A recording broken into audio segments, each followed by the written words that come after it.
നമസ്കാരം, very good morning. 24ന്റെ എല്ലാ പ്രിയപ്പെട്ട പ്രേക്ഷകർക്കും പുതിയൊരു വാർത്താ പ്രഭാതത്തിലേക്ക് സ്വാഗതം. ഇന്ന് ഫെബ്രുവരി 8 ഞായറാഴ്ചയാണ്, മകരം 25.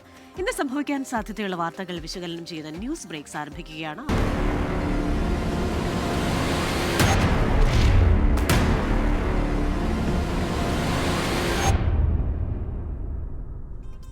ന്യൂസ് ബ്രേക്സിൽ വിശദമായ റിപ്പോർട്ടുകളിലേക്ക്. നടൻ മണിയൻപിള്ള രാജു പ്രതിയായ വാഹനാപകട കേസിൽ പോലീസിന് വീഴ്ചയില്ലെന്ന് റിപ്പോർട്ട്. രാത്രി തന്നെ മണിയൻപിള്ള രാജുവിനെ അന്വേഷിച്ച് ഉദ്യോഗസ്ഥർ വീട്ടിലെത്തിയിരുന്നുവെന്നും ഫോണിലും ബന്ധപ്പെടാൻ ശ്രമിച്ചിരുന്നുവെന്നും റിപ്പോർട്ടിൽ പരാമർശം. മണിയൻപിള്ള രാജു പോലീസിനെ വിളിച്ചിട്ടില്ലെന്നും സ്പെഷ്യൽ ബ്രാഞ്ചിന്റെ റിപ്പോർട്ട്. വിവരങ്ങളുമായി തിരുവനന്തപുരത്ത് നിന്ന് ചേരുന്നത് മേഘന മുരളിയാണ്. മേഘന, വെരി ഗുഡ് മോർണിംഗ്. ഇക്കാര്യത്തിൽ മണിയൻപിള്ള രാജു മാധ്യമങ്ങളോടും പൊതുസമൂഹത്തോടും പറഞ്ഞ ചില കാര്യങ്ങളിൽ വൈരുദ്ധ്യങ്ങളുണ്ടെന്നാണല്ലോ ഇപ്പോൾ വരുന്ന ഈ റിപ്പോർട്ടിൽ പറയുന്നത്. തീർച്ചയായും ക്രിസ്റ്റീന, മണിയൻപിള്ള രാജു പ്രതിയായിട്ടുള്ള വാഹനാപകട കേസ് അത് വലിയ വിവാദമുണ്ടായതാണ്. അതിന് പിന്നാലെയാണ് ഈ CCTV ദൃശ്യങ്ങളടക്കം പുറത്തു വരികയും ചെയ്തത്.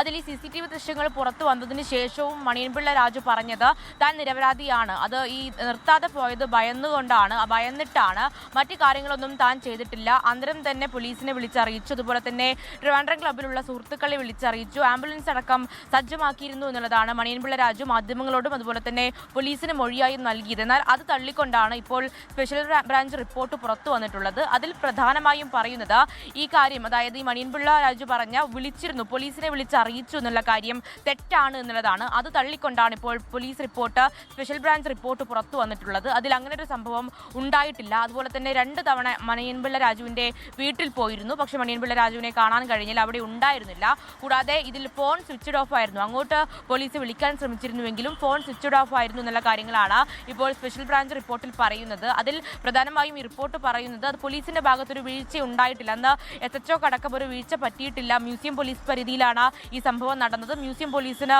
ഒരു വീഴ്ച പറ്റിയിട്ടില്ല എന്നുള്ളതാണ് ഈ സ്പെഷ്യൽ ബ്രാഞ്ച് റിപ്പോർട്ടിൽ പറയുന്നത്. സമാന്തരമായി തന്നെ DCPയും ഈ കാര്യം അന്വേഷിക്കുന്നുണ്ട്. പോലീസിന് വീഴ്ച പറ്റിയിട്ടുണ്ടോ എന്നുള്ള കാര്യമാണ് DCPയും അന്വേഷിക്കുന്നത്. ആ റിപ്പോർട്ടും ഇന്നോ നാളെയുമായി സമർപ്പിക്കും. അത് കമ്മീഷണർക്കാണ് നൽകേണ്ടത്, അതും സമർപ്പിക്കുമെന്നുള്ളതാണ് അറിയാൻ സാധിക്കുന്നത്. അതിലും SHO മൊഴി നൽകിയിട്ടുള്ളത് മണിയൻപിള്ള രാജു ഈ ലാൻഡ് ലൈനിലേക്കോ അല്ലെങ്കിൽ മറ്റ് ഫോണുകളിലേക്കോ വിളിച്ചിട്ടില്ല എന്നുള്ളതാണ്, അല്ലെങ്കിൽ ഇത്തരമൊരു അപകട വിവരം അറിയിച്ചിട്ടില്ല എന്നുള്ള കാര്യമാണ് അറിയിക്കുന്നത്. അങ്ങനെ ഇതിൽ പ്രധാനമായും മണിയൻപിള്ള രാജു എന്തുകൊണ്ട്, അതിൽ മാധ്യമങ്ങളോട് ആദ്യം തന്നെ പറഞ്ഞത് ലാൻഡ് ലൈനിലേക്ക് വിളിച്ചു എന്നുള്ളതാണ്. പക്ഷേ ആ മൊഴി തെറ്റാണ് എന്നുള്ളത് തന്നെയാണ് പോലീസും അതുപോലെ തന്നെ അവിടെ ഡ്യൂട്ടിയിലുണ്ടായിരുന്ന SHO അടക്കം പറയുന്നത്. അത് തന്നെയാണ് ഇപ്പോൾ സ്പെഷ്യൽ ബ്രാഞ്ച് റിപ്പോർട്ടിലും വന്നിരിക്കുന്നത്.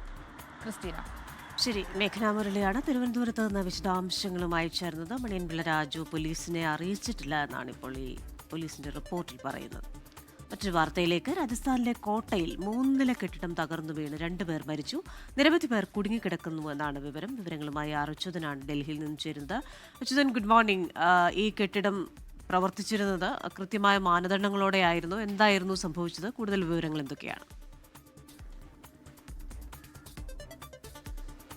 Krishna, very good morning. ഈ രാജസ്ഥാനിലെ കോട്ടയിലാണ് ഈ അതിദാരുണമായ സംഭവം ഇന്നലെ ഉണ്ടാകുന്നത്. ഇന്നലെ രാത്രി 9 മണിയോടുകൂടിയാണ് ഈ 3 നില കെട്ടിടം കോട്ടയിൽ തകർന്നു വീഴുന്നത്. നിരവധി പേരാണ് കുടുങ്ങിക്കിടക്കുന്നതായി ലഭിച്ചിരിക്കുന്ന വിവരം. ഇതിനോടകം 2 പേർ മരണപ്പെട്ടിരിക്കുന്നു. 10ഓളം പേരെ രക്ഷപ്പെടുത്തി ആശുപത്രിയിലേക്ക് മാറ്റിയിട്ടുണ്ട്. ഇതിൽ ചിലരുടെ നില ഗുരുതരമാണ്, ബാക്കിയുള്ളവരുടെ നില അപകട നില തരണം ചെയ്തു എന്നുള്ളതാണ് ആശുപത്രി അധികൃതർ അറിയിക്കുന്നത്. ഇപ്പോഴും ഈ മേഖലയിൽ രക്ഷാപ്രവർത്തനം പുരോഗമിക്കുകയാണ്. SDRF ഉൾപ്പെടെയുള്ള അഗ്നിരക്ഷാ സേനയും പങ്കെടുത്തുകൊണ്ടാണ്, സംയുക്തമായി ചേർന്നുകൊണ്ടാണ് ഈ രക്ഷാപ്രവർത്തനം പുരോഗമിക്കുന്നത്. നിലവിൽ 20ഓളം പേർ കുടുങ്ങിക്കിടക്കുന്നതായാണ് വിവരം. കെട്ടിടത്തിന് ഇത്തരത്തിൽ അനധികൃതമായ നിർമ്മാണമാണോ അല്ലെങ്കിൽ മറ്റെന്തെങ്കിലും പിഴവാണോ ഈ കെട്ടിടം തകർന്ന് വീഴുന്നതിനിടയാക്കിയതെന്ന് സംബന്ധിച്ചുള്ള കാര്യങ്ങളെല്ലാം ഇപ്പോൾ അന്വേഷണത്തിന്റെ ഭാഗമായി പരിശോധിച്ചു വരികയാണ്. എന്തായാലും ഉടൻ തന്നെ ഇതുമായി ബന്ധപ്പെട്ട് എന്താണ് ഈ അപകടത്തിന് പിന്നിലെ കാരണം എന്ന് സംബന്ധിച്ചുള്ള കൂടുതൽ വ്യക്തതകൾ അത് വരുന്ന മണിക്കൂറുകളിൽ ഉണ്ടാകും. ക്രിസ്റ്റീന. ശരി, കൂടുതൽ വിശദാംശങ്ങളുമായി അച്യുതൻ വരുന്ന ബുള്ളറ്റിനുകളിൽ ചേരും. ഇനി ഇന്നത്തെ പ്രധാന വാർത്തകളുടെ സമഗ്ര ചിത്രവുമായി 24ന്റെ പ്രതിനിധികൾ വിവിധയിടങ്ങളിൽ നിന്ന് പ്രേക്ഷകർക്കൊപ്പം ചേരുകയാണ്. തിരുവനന്തപുരത്ത് നിന്ന് മേഘന മുരളിയുണ്ട്, കൊച്ചിയിൽ ലിഡിയ ജേക്കബും, കോഴിക്കോട് അജി കുഞ്ഞുമോനും, ഡൽഹിയിൽ അച്യുതനും ചേരും പ്രേക്ഷകർക്കൊപ്പം. ആദ്യം നമ്മൾ പോകുന്നത് തിരുവനന്തപുരത്തേക്കാണ്. അവിടെ മേഘന മുരളിയുണ്ട്. മേഘന, വെരി ഗുഡ് മോർണിംഗ് അഗെയിൻ. ഇപ്പോൾ നമ്മൾ തെക്കൻ കേരളത്തിൽ നിന്ന് പ്രതീക്ഷിക്കുന്ന പ്രധാനപ്പെട്ട ചില വാർത്തകളുണ്ടല്ലോ. അതിലൊന്ന്, കഴിഞ്ഞ ദിവസം വളരെ ആത്മവിശ്വാസത്തോടെയാണ് അടൂർ പ്രകാശ് UDF കൺവീനർ SITക്ക് മുന്നിൽ ഹാജരായതിനു ശേഷം പുറത്തു വന്നത്. അദ്ദേഹത്തോട് ചോദിച്ച എല്ലാ കാര്യങ്ങൾക്കും അടക്കം കൃത്യമായ വിവരം നൽകി. അതൊരു ചോദ്യം ചെയ്യലെന്ന നിലയിലേ അല്ലായിരുന്നു, നോട്ടീസ് നൽകിയിരുന്നില്ല തുടങ്ങിയ കാര്യങ്ങൾ അദ്ദേഹം പറഞ്ഞല്ലോ. അപ്പോൾ ഇതുമായി ബന്ധപ്പെട്ട ചില അപ്ഡേറ്റ്സ് വരാൻ സാധ്യതയുണ്ട്. ഒപ്പം തന്നെ ഈ തിരുവല്ല സ്പായിലെ കൂട്ടബലാത്സംഗത്തിൽ ഒളിവിൽ കഴിയുന്ന പ്രതികൾക്കായി അന്വേഷണം ഊർജിതമായി നടക്കുകയാണ്. നമ്മളെയൊക്കെ ഞെട്ടിച്ച വാർത്തയാണ്. ഇപ്പോഴും പല പ്രതികളും ഒളിവിൽ കഴിയുന്നു. പ്രധാന പ്രതി കസ്റ്റഡിയിലുണ്ട്. അപ്പോൾ അവർ കസ്റ്റഡിയിൽ ഇരിക്കെ തന്നെ ഇവർ ഒളിവിൽ ആയിരിക്കുന്നത് എന്തുകൊണ്ടാണ്, ഇവരെ പിടിക്കാൻ പറ്റാത്തത് എന്തുകൊണ്ടെന്ന ചോദ്യവും ഉയരുന്നുണ്ടല്ലോ.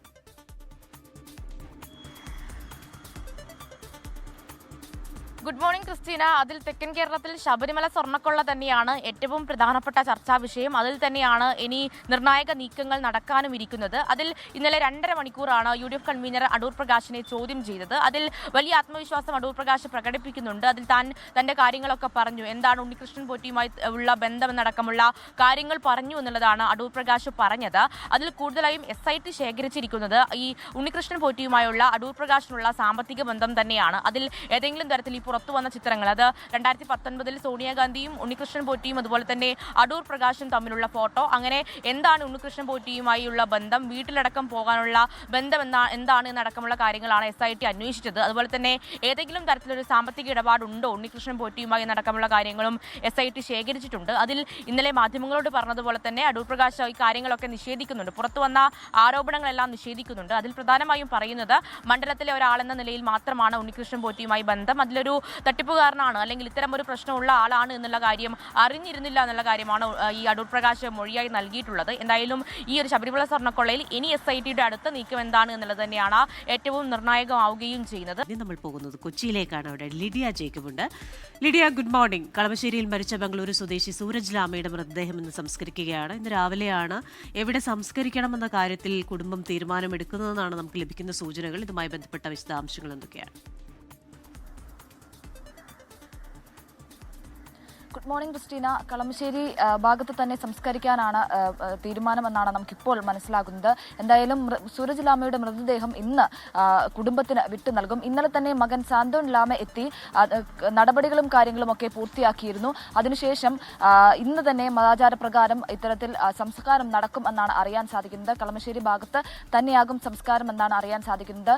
സൂരജ് ലാമയുടെ കുടുംബാംഗങ്ങൾ, ഭാര്യ അടക്കമുള്ള ആളുകൾ, മക്കളും മറ്റ് ബന്ധുമിത്രാദികളും ഒക്കെ ഇങ്ങോട്ടേക്ക് കൊച്ചിയിലേക്ക് എത്തിയിട്ടുണ്ട്. ഇന്ന് തന്നെ സംസ്കാരം നടക്കും. ഇതിൽ പ്രധാനമായും ഈ ഒരു നാൾ വഴി പരിശോധിക്കുകയാണെങ്കിൽ, ഈ കേസിന്റെ ഒരു നാൾ വഴി പരിശോധിക്കുകയാണെങ്കിൽ കോടതിയുടെ അടക്കം വലിയ ഇടപെടലും വിമർശനങ്ങൾക്കും ശേഷമാണ് ഇത്തരത്തിലൊരു രീതിയിലേക്ക് ഇത് എത്തുന്നത് എന്നുള്ളതാണ് ഏറ്റവും ശ്രദ്ധേയമായിട്ടുള്ള കാര്യം. നിയമ നടപടിയുമായി മുന്നോട്ട് പോകാൻ തന്നെയാണ് മകന്റെ തീരുമാനം. കോടതിയും ഈ കേസ് വിട്ടുകളയാനുള്ള സാധ്യതയില്ല. ഇതുമായി തന്നെ മുന്നോട്ട് പോകാനാണ്. പ്രത്യേകിച്ച് ഈ കേസ് പരിഗണിച്ചപ്പോൾ the complete failure of the system എന്നടക്കമുള്ള കാര്യങ്ങളിൽ അത്തരത്തിലുള്ള രൂക്ഷ വിമർശനങ്ങൾ കോടതി ഉന്നയിച്ചിരുന്നു. കഴിഞ്ഞ ഒക്ടോബറിലാണ് സൂരജ് ലാമയുടെ മൃതദേഹം കളമശ്ശേരി HMTക്ക് സമീപത്തെ കാട്ടിൽ നിന്നും കണ്ടെത്തുന്നത്. കഴിഞ്ഞ നവംബറിലാണ്, കഴിഞ്ഞ ഒക്ടോബറിലാണ് സൂരജ് ലാമ കേരളത്തിലേക്ക് എത്തുന്നത്. കുവൈത്തിൽ മദ്യദുരന്തത്തിൽപ്പെട്ട് ഓർമ്മ നഷ്ടപ്പെട്ട സൂരജ് ലാമയെ കുവൈത്തിൽ നിന്ന് കേരളത്തിലേക്ക്, കൊച്ചിയിലേക്ക് ഡിപ്പോർട്ട് ചെയ്യുകയായിരുന്നു. നെടുമ്പാശ്ശേരി വിമാനത്താവളത്തിലെത്തിയ സൂരജ് ലാമ പിന്നീട് എങ്ങോട്ട് പോയി എന്നതിന് ഉത്തരമില്ലായിരുന്നു. നെടുമ്പാശ്ശേരി വിമാനത്താവള അധികൃതർക്ക് കൃത്യമായിട്ടുള്ള വീഴ്ച സംഭവിച്ചിട്ടുണ്ട് എന്ന് കോടതി കണ്ടെത്തിയിരുന്നു. തുടർന്ന് കാക്കനാട് പോലീസിന്റെ, തൃക്കക്കര പോലീസിന്റെ ഭാഗത്ത് നിന്ന് മെഡിക്കൽ കോളേജിലേക്ക്, കളമശ്ശേരി മെഡിക്കൽ കോളേജിലേക്ക് എത്തിക്കുകയും മെഡിക്കൽ കോളേജിൽ എത്തിച്ച സൂരജ് ലാമ പിന്നീട് എങ്ങോട്ട് പോയി എന്നതിനെ സംബന്ധിച്ച് യാതൊരു ഒരു അറിവും ആർക്കും ഉണ്ടായിരുന്നില്ല. പിന്നീട് നടത്തിയ കോടതി അടക്കം ഇടപെട്ടു. അതായത് പ്രത്യേകിച്ച് മകൻ നൽകിയ ഹേബിയസ് കോർപ്പസ് ഹർജിയിൽ കോടതി കൃത്യമായി ഇടപെടുന്നു. വലിയ രൂക്ഷ വിമർശനം കോടതിയുടെ ഭാഗത്തു നിന്നും ഉണ്ടാകുന്നു. അതിനെ തുടർന്നാണ് ഇത്തരത്തിൽ ഒരു അന്വേഷണ സംഘത്തെ രൂപീകരിക്കുകയും അന്വേഷണം വേഗത്തിലാക്കുകയും നവംബർ 30-ന് സൂരജ് ലാമയുടെ മൃതദേഹം കടത്തുകയും ചെയ്യുന്നത്. പിന്നീട് DNA പരിശോധനകൾക്കൊക്കെ ശേഷമാണ് ഇപ്പോൾ മൃതദേഹം ബന്ധുക്കൾക്ക് വിട്ടു നൽകുന്നത് എന്നുള്ളതാണ്. കഴിഞ്ഞ ദിവസം കോടതി മൃതദേഹം എത്രയും വേഗം വിട്ടു നൽകണമെന്ന് കോടതി ഉത്തരവിട്ടിരുന്നു. അത്തരത്തിൽ അതിനുശേഷമാണ് ഈ ഒരു നടപടികളിലേക്കൊക്കെ കടക്കുന്നത്. എന്തായാലും മകൻ നിയമ നടപടിയുമായി മുന്നോട്ട് പോകുമെന്നുള്ളത് തന്നെയാണ്. കൃത്യമായിട്ടുള്ള വീഴ്ച സിയാലിനും ഒപ്പം പോലീസിനും മെഡിക്കൽ കോളേജ് അധികൃതർക്കും ഉണ്ടായിട്ടുണ്ട് എന്നുള്ളത് തന്നെയാണ് മകന്റെ ഭാഗത്തു നിന്നുള്ള ആരോപണം. അത്തരത്തിലുള്ള കണ്ടെത്തലിൽ തന്നെയാണ് കോടതിയും ഉള്ളത്. എന്തായാലും കോടതിയും കേസ് വിട്ടുകളയാനുള്ള സാധ്യതയില്ല. ഇന്ന് മതാചാര പ്രകാരം ഇന്ന് രാവിലെ തന്നെ സംസ്കാരം ഉണ്ടാകും. ക്രിസ്റ്റീന. ശരി, ലിഡിയ ജേക്കബാണ് കൊച്ചിയിൽ നിന്നുള്ള വാർത്തയുടെ വിശദാംശങ്ങളുമായി ചേർന്നത്. ഇനി നമ്മൾ പോകുന്നത് ദേശീയ വാർത്തകളിലേക്കാണ്. ഡൽഹിയിൽ ആർ അച്യുതൻ തയ്യാറായിട്ടുണ്ട്. Achuthan, very good morning again. India US വ്യാപാര കരാറിനെതിരെ സംയുക്ത കിസാൻ മോർച്ച, നമുക്കറിയാം ഇത്രത്തോളം ഈ കർഷകരുടെ രോഷം കഴിഞ്ഞ സർക്കാരിനെ തന്നെ ബാധിച്ചിട്ടുണ്ടെന്ന്. അതുകൊണ്ട് തന്നെ ഈ കരാറിൽ എങ്ങനെയാണ് ഇത് കർഷകരെ ബാധിക്കുക എന്ന കാര്യം ഒരു ചോദ്യമായി നിലനിൽക്കുകയാണ്. മറ്റൊന്ന്, പ്രധാനമന്ത്രി നരേന്ദ്രമോദിയുടെ മലേഷ്യൻ സന്ദർശനം തുടരുകയാണ്. പുതിയൊരു കോൺസുലേറ്റ് കൂടെ പ്രഖ്യാപിച്ചിട്ടുണ്ട്. സുരക്ഷാ മേഖലയിലൊക്കെ വലിയ കരാറുകൾ വരാൻ പോകുന്നു. കേന്ദ്ര ആഭ്യന്തരമന്ത്രി അമിത്ഷാ ഛത്തീസ്ഗഡിലുണ്ടല്ലോ. മാർച്ച് 31 മാവോയിസ്റ്റ് രഹിത ഇന്ത്യ പ്രഖ്യാപനവുമായി ബന്ധപ്പെട്ട്.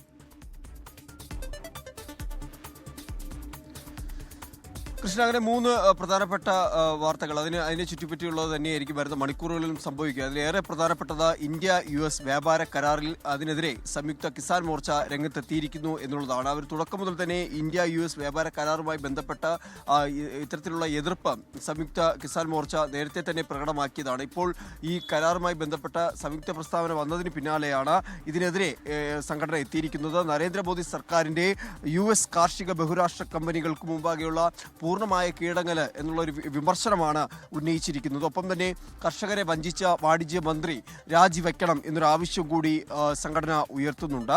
ചട്ടക്കൂട് അനുസരിച്ച് താരിഫ് ഇതര തടസ്സങ്ങൾ കുറയ്ക്കുമെന്നത് US നിന്നുള്ള പാൽ ഇറക്കുമതിയെ സഹായിക്കുമെന്ന് ഈ SKM ചൂണ്ടിക്കാട്ടി. ആപ്പിൾ, പൈനാപ്പിൾ, കൊക്കോ തുടങ്ങിയ പഴങ്ങളുടെയും അതുപോലെ തന്നെ കശുവണ്ടി ഉൾപ്പെടെയുള്ള ഉണങ്ങിയ പഴങ്ങളുടെയും ഹിമാചൽ പ്രദേശ്, അരുണാചൽ പ്രദേശ് എന്നിവയിലെ കർഷകരെ തകർക്കുമെന്ന് ഉൾപ്പെടെയുള്ള കാര്യങ്ങൾ ചൂണ്ടിക്കാട്ടിക്കൊണ്ടാണ് ഈ പ്രസ്താവന സംയുക്ത കിസാൻ മോർച്ച ഇറക്കിയിരിക്കുന്നത്. ഒപ്പം തന്നെ ഫെബ്രുവരി 12 ഇത്തരത്തിലൊരു പൊതു പണിമുടക്കിനും ആഹ്വാനം ചെയ്തിട്ടുണ്ട്. അതായത് വരുന്ന ദിവസങ്ങളിൽ ഒരു പക്ഷേ കർഷക സംഘടനയുടെ ഭാഗത്തു നിന്ന് കൂടുതൽ പ്രതിഷേധങ്ങൾക്കായിരിക്കും ഇത് ഇടയാക്കുക. ഇതുവരെയും ഈ കരാറുമായി ബന്ധപ്പെട്ട ഈ കാർഷിക മേഖലയെ സംബന്ധിച്ചുള്ള കാര്യങ്ങളിൽ ഒരു വ്യക്തത ഇതുവരെയും വന്നിട്ടില്ല. അതിൻ്റെ ഒരു പശ്ചാത്തലത്തിൽ കൂടിയാണ് കർഷക സംഘടനകൾ പ്രതിഷേധം ശക്തമാക്കുന്നത്. മറ്റൊന്ന്, പ്രധാനമന്ത്രിയുടെ മലേഷ്യൻ സന്ദർശനം തന്നെ. സ്വാഭാവികമായും ഇരു രാഷ്ട്രങ്ങൾ തമ്മിലുള്ള നയതന്ത്ര ബന്ധം കൂടുതൽ ശക്തിപ്പെടുത്തുന്നതുമായി ബന്ധപ്പെട്ട് തന്നെയാണ് പ്രധാനമന്ത്രിയുടെ മലേഷ്യൻ സന്ദർശനം. 2 ദിവസത്തെ സന്ദർശനത്തിന്റെ ഭാഗമായി കഴിഞ്ഞ ദിവസമാണ് അദ്ദേഹം മലേഷ്യയിലെത്തിയത്. കോലാലംപൂരിലെത്തിയ പ്രധാനമന്ത്രിയെ മലേഷ്യൻ പ്രധാനമന്ത്രി അൻവർ ഇബ്രാഹിമാണ് സ്വീകരിച്ചത്. ഇന്ത്യയും മലേഷ്യയും ബന്ധിപ്പിക്കുന്ന നിരവധി കാര്യങ്ങളുണ്ടെന്നും ഇപ്പോൾ ഇന്ത്യ നിക്ഷേപത്തിൻ്റെയും വ്യാപാരത്തിൻ്റെയും കേന്ദ്രമാണെന്നും പ്രധാനമന്ത്രി പറയുകയുണ്ട്. എന്തായാലും നയതന്ത്രപരമായിട്ടുള്ള അത്തരത്തിലുള്ള ചർച്ചകൾ ഈ ഒരു സന്ദർശനവുമായി ബന്ധപ്പെട്ട് ഉണ്ടാകും.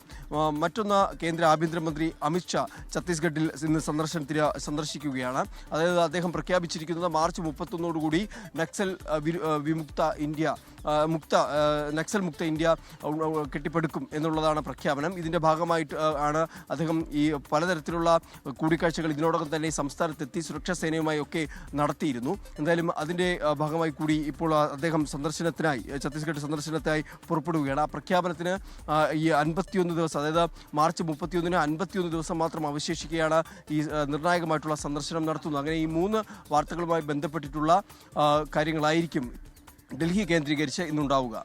കൃഷ്ണ, പ്രധാനപ്പെട്ട ദേശീയ വാർത്തകളുമായി പ്രേക്ഷകർക്കൊപ്പം ചേർന്നത് ആർ അച്യുതനാണ് ഡൽഹിയിൽ നിന്ന്. ഇനി നമ്മൾ പോകുന്ന വടക്കൻ മലബാറിലെ വാർത്തകളുടെ വിശദാംശങ്ങളിലേക്കാണ്. അജി കുഞ്ഞുമോനുണ്ട് കോഴിക്കോട് നിന്ന്. Aji, very good morning. നമുക്ക് പലപ്പോഴും എല്ലാവരും ചോദിക്കാറുണ്ട്, ഈ 2 യാത്രകളും LDF UDF യാത്രകൾ കൂട്ടിമുട്ടുമോ എന്ന്. പക്ഷേ ആ യാത്രകളിൽ അങ്ങനെ സംഭവിച്ചില്ലെങ്കിലും ഇന്ന് പ്രതിപക്ഷ നേതാവും മുഖ്യമന്ത്രിയും ഒരേ വേദിയിലെത്തുമെന്നാണ് പ്രതീക്ഷിക്കപ്പെടുന്നത്. ഇത് സമസ്തയുടെ 100ാം വാർഷിക സമ്മേളനത്തിന്റെ സമാപന വേദിയിലാണ്. അപ്പോൾ ചില കാര്യങ്ങൾ എല്ലാവരും പ്രതീക്ഷിക്കുന്നുണ്ട്. ഒപ്പം തന്നെ ഇന്ന് UDFന്റെ റാലിക്ക് അവധിയാണെങ്കിൽ MV ഗോവിന്ദൻ നയിക്കുന്ന വികസന മുന്നേറ്റ യാത്ര കോഴിക്കോട് ജില്ലയിൽ പര്യടനം തുടരുകയാണല്ലോ. Christina, very good morning. Christina സൂചിപ്പിച്ചതുപോലെ തന്നെ വടക്കൻ മലബാറിനെ സംബന്ധിച്ചിടത്തോളം എല്ലാ കണ്ണുകളും കാസർകോട്ടെ കുണിയിലേക്ക് തന്നെയാണ്. പ്രതിപക്ഷ നേതാവും ഒപ്പം തന്നെ മുഖ്യമന്ത്രിയും സംസ്ഥയുടെ 100ാം വാർഷിക ദിനത്തോടനുബന്ധിച്ച് ഒരുമിച്ചെത്തുന്നു എന്നുള്ളതാണ് ഏറ്റവും പ്രധാനമായും എടുത്തു പറയേണ്ടത്.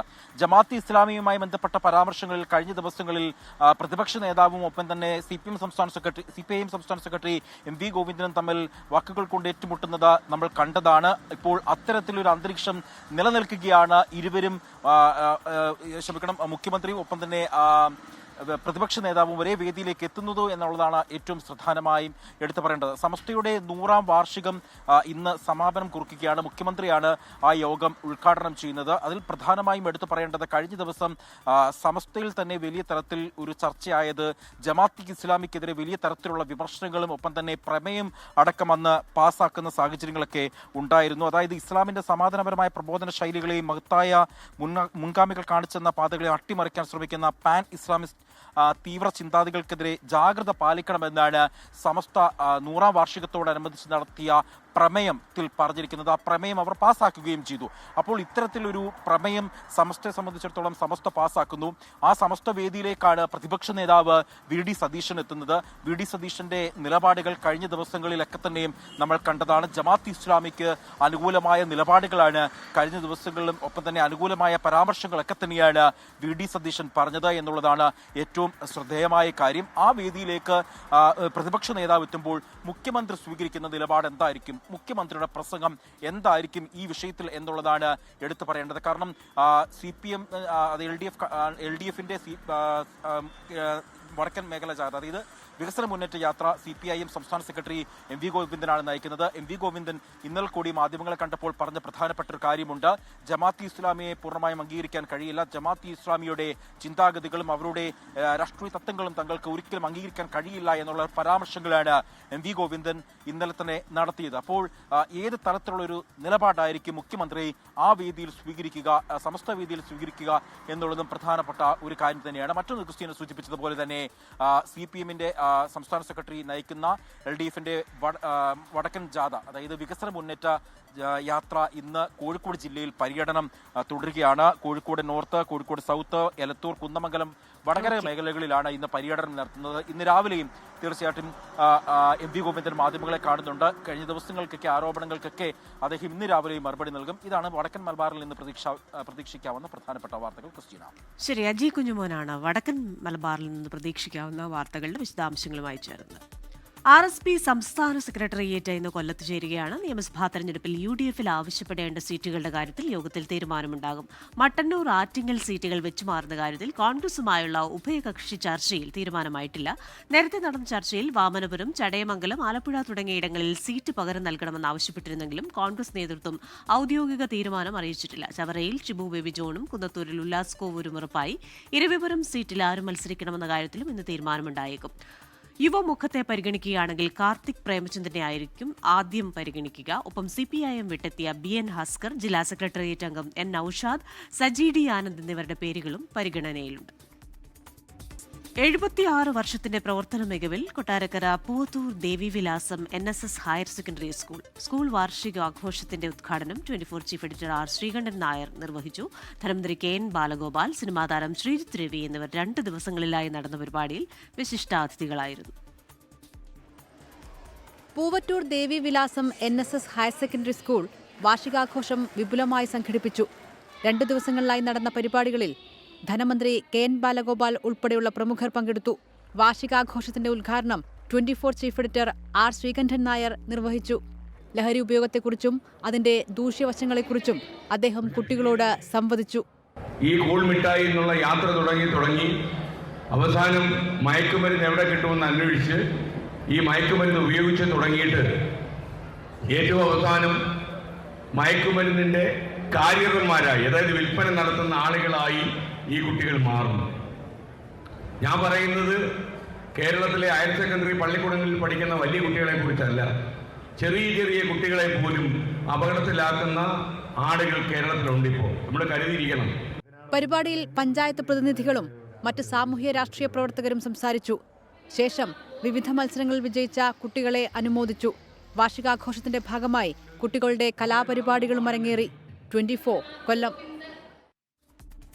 2020 ലോകകപ്പിൽ ഇന്നും 3 മത്സരങ്ങൾ. രാവിലെ 11-ന് ചെന്നൈയിൽ നടക്കുന്ന ആദ്യ മത്സരത്തിൽ ന്യൂസിലൻഡ് അഫ്ഗാനിസ്ഥാനെ നേരിടും. മുംബൈയിൽ ഉച്ചതിരിഞ്ഞ് 3-ന് നടക്കുന്ന 2ാം കളിയിൽ ഇംഗ്ലണ്ടിന്റെ എതിരാളികൾ നേപ്പാളാണ്. രാത്രി 7-ന് കൊളംബോയിൽ ശ്രീലങ്കയും അയർലൻഡും തമ്മിലാണ് 3ാം മത്സരം. സന്തോഷ് ട്രോഫി ഫുട്ബോൾ കിരീടം ലക്ഷ്യമിട്ട് കേരളം ഇന്ന് കളത്തിൽ. ഉച്ചയ്ക്ക് 1-ന് അസമിൽ നടക്കുന്ന മത്സരത്തിൽ സർവീസസ് ആണ് എതിരാളികൾ. 17ാം ഫൈനൽ കളിക്കുന്ന കേരളത്തിന്റെ ലക്ഷ്യം 8ാം കിരീടമാണ്. സർവീസസിന്റെയും കണ്ണ് 8ാം കപ്പിലാണ്. ഗ്രൂപ്പ് റൗണ്ടിൽ കേരളം തോറ്റ ഏക ടീമാണ് സർവീസസ്. അതിന്റെ കണക്കുകൂടി തീർത്ത് കപ്പടിക്കാമെന്ന പ്രതീക്ഷയിലാണ് ജി സഞ്ജു നയിക്കുന്ന കേരള ടീം. 24 ഇംപാക്ട്. വയനാട് കബനി നദിയിലെ മൈക്രോ പ്ലാസ്റ്റിക് സാന്നിധ്യത്തിൽ നടപടിക്കൊരുങ്ങി മാനന്തവാടി നഗരസഭ. പ്ലാസ്റ്റിക് മാലിന്യങ്ങൾ വൃത്തിയാക്കുന്നതിനായി റിവർ ക്ലീനിംഗ് റോബോട്ടുകളെ ഉപയോഗിക്കുമെന്നും ശുദ്ധജലം ഉറപ്പാക്കുമെന്നും നഗരസഭാ ചെയർപേഴ്സൺ ജേക്കബ് സെബാസ്റ്റ്യൻ പറഞ്ഞു.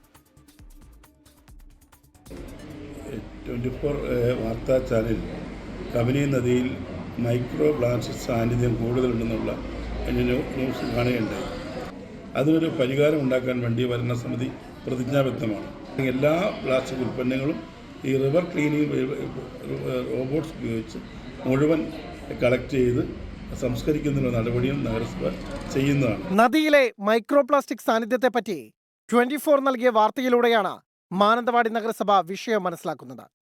ആവാസ വ്യവസ്ഥയ്ക്ക് തന്നെ വെല്ലുവിളിയായേക്കാവുന്ന മൈക്രോ പ്ലാസ്റ്റിക്കുകൾ ജൈവസമ്പത്തിന്റെ സന്തുലിതാവസ്ഥ തകിടം മറിച്ചേക്കാമെന്നുള്ള Mananthavady Marymatha arts and science കോളേജിലെ ജന്തുശാസ്ത്ര വിഭാഗം മേധാവി ഡോക്ടർ സനു വി ഫ്രാൻസിസിന്റെ വാക്കുകളാണ് നഗരസഭയെ നവീകരണ പദ്ധതി രൂപീകരണത്തിനായി ചിന്തിപ്പിച്ചത്.